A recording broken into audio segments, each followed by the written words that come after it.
147 आजको युगमा विधि भन्दा अथवा ईश्वर भगवान भन्दा सबैलाई रिस उठ्छ।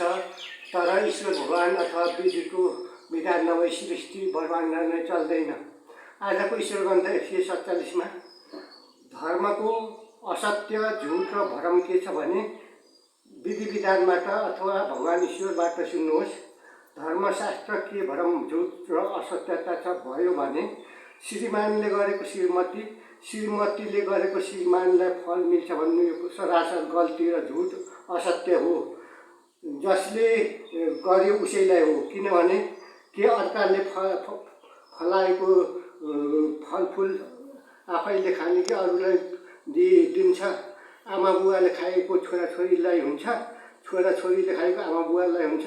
यो सदासर गल्ती र भ्रम झुट हो।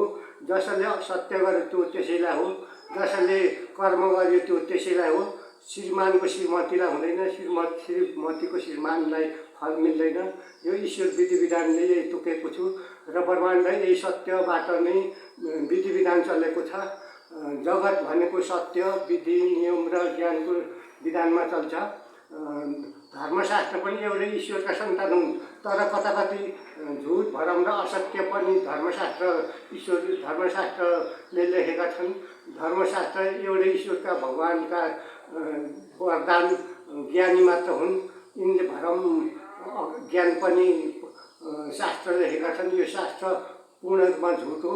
जसले फल सत्य गर्यो उसैलाई हो, जसले कर्म गर्यो त्यसैलाई फल मिल्छ। लर्ड ईश्वर सत्य फल भाग्य जान्छ पर